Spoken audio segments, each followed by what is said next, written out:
started geeking books at me when I was visiting the set. It was awesome. Right here.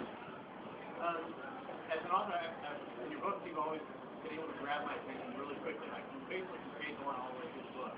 Is that something you've had to work at, or is that just something that's kind of natural to you? Or? Yeah, as an author, he says that as an author, I've been able to grab his attention really well from page one and to keep it there all the way through the book. So that's something I work at.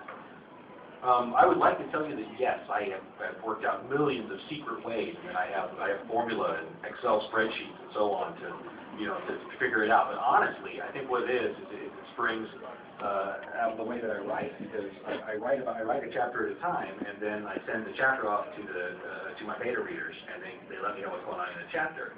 And it's my personal goal to make the beta readers scream by the end of the chapter that there's not another chapter for them to read. And as a result, I think that means that I'm setting a hook at the end of every chapter, because nobody likes to stop just in the middle of the chapter. They'll say one more chapter, but if I make the first chapter interesting enough, the first of the next one, then they'll keep reading. And it was an accident. I've had a lot of those and a little bit of good luck. Let's see, baseball hat.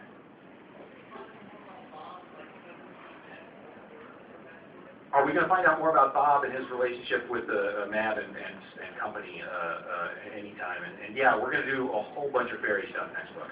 The next book's going to be all about Winter Court and Dresden showing up there. Let's see, who else haven't I got? Here, Richard. You are expendable.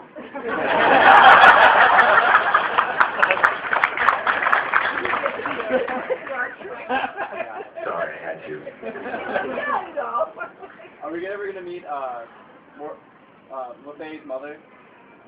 Are we ever going to meet LaFay's mother, as in Margaret LaFay? Oh, as in Ebenezer's wife? Right. Well, probably not unless we go back and do the French-Canadian War thing, probably. Are we going to find out who she is? That she was immortal. She died sometime in the 1810s somewhere, I think. But I've got it all written down somewhere. Plus, I can check Wikipedia. I often look at Wikipedia before I go somewhere else. Because you guys keep track of it way better than I do. I mean, by the time I'm done with the book, I've seen 7 or 8 slightly different versions, and then maybe 2 or 3 versions that I chose not to write. So, by the time you get to book 13 of the series, that's 13 times 12, that many different versions of the book. So it starts getting hard to do the bookkeeping in my head on all that. So I go to Wikipedia, which is great. Right here. Yeah, there's a lot of occult references in your book. Is that something that you are interested in and study on your own, or is that something just looked up for the book? There's a lot of occult references in the books. That's something that I'm interested in and study on my own, or something I looked up. By and large, something I looked up. I still think it's terribly interesting, and it's the kind of subject I would read up on anyway. But for the most part, when I was building the magic system, I went out and bought several books, from the metaphysical section at a local bookstore, and to figure out, kind of read about what people who actually believe, the people actually incorporate it into their system of faith, and see what they think about it and how things work.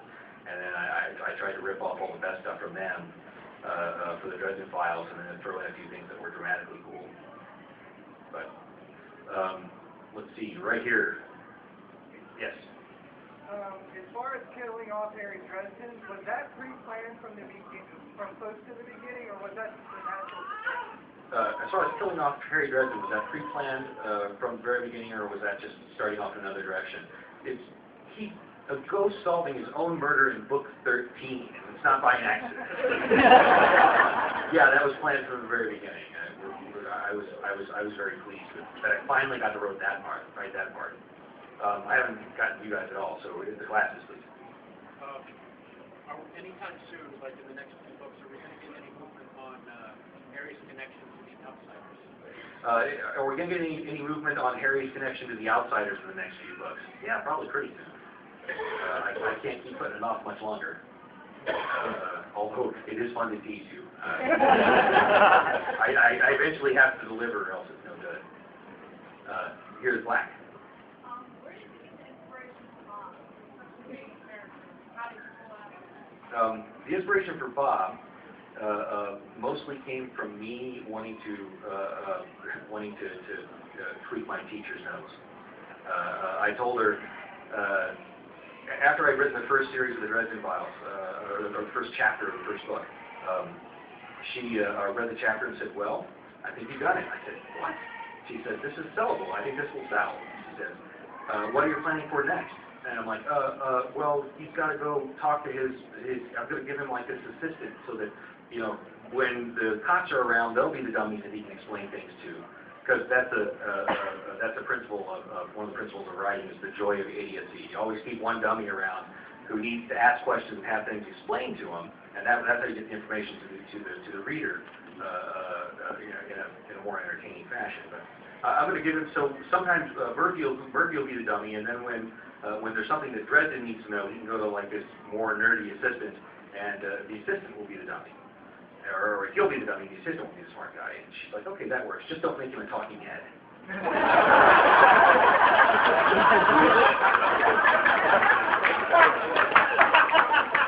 Which is writing craft shorthand for a character that just shows up and dispenses information and then turns around and walks away. You know, and the examples she always used of the talking head characters were the characters in the old bad black and white sci-fi movies who would show up and say, as you know, Bob. Except if Bob knows, why are you explaining it to him, you meathead? You know, and so I had to make a literal talking head named Bob. And she read that, kind of just sort of looked up at me over the spectacles across the desk and said, "You think you're funny, don't you?"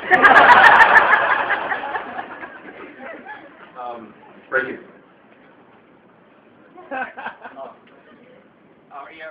Basically, after the stuff that happened in Changes, did Cassius' death curse get resolved? Did Cassius' death curse get resolved? Heck yeah. Yeah, I mean, and that was also really something that was part of the factor that Dresden did not know about that was pushing him towards that decision to begin with. But, you know, that's not one of those, it's not something that he could tangibly factor into what he was experiencing at the time. But. I'm really enjoying your depiction of the Fae in the book. What was your first encounter with them? That influenced how you put them in your book? I first ran into the Fae in terms of the Fae being the she and not just like Tinkerbell or Tolkien's elves. When I was playing Amber Mush in the early 90s, and I would mush like a demon. I could mush 11 characters simultaneously, some of them having conversations with one another. But that was when my fingers still worked really well and I had a really awesome typing speed. But that was where I first kind of ran into the concept of the she, and then I had to go out and look them up and learn more about them there. Let me think here. Just trying to get somebody right here. Yes. Not so much a question, so much as I just wanted to thank you for your positive portrayal of Christian characters, because there's so many books that they take Christian characters and they make them so stereotypical and so very hypocritical, and I really appreciate that that very positive portrayal of the Christian characters with Michael and his family. And so I just wanted to thank you for that. She likes the positive portrayal of Michael and his family as the Christian characters, and you're right. I mean, most often if you're going to have the Christian faith appearing in a book or a movie, the guy who's supposed to be embodying it is always either a hypocrite or just a self-righteous moron. You know, so I wanted to try and write something that I thought was a little bit closer to the actual ideal. But you know, a lot of the people who actually do live up to that actual ideal aren't the people who go around saying, "Look, I'm living up to the ideal." They're too busy being it. So I thought I'd throw that in there. Thank you. Do that. Let's see, black shirt. I was wondering if Max Ale was based off the beer you had, or if I should get with my brewing buddy and start making it. Is Max Ale based on the beer I had, or should he get with his brewing buddy and start making it? I don't drink like at all. I've got my family line has way too high of a cross enrollment in Alcoholics Anonymous and state prisons. So it's one of those things. It's like, no, I think I better stay away from that, and so I have. So I have to rely on my friends who actually do appreciate it to be able to tell me, no, you have to write about it like this. Oh, okay, I can do that.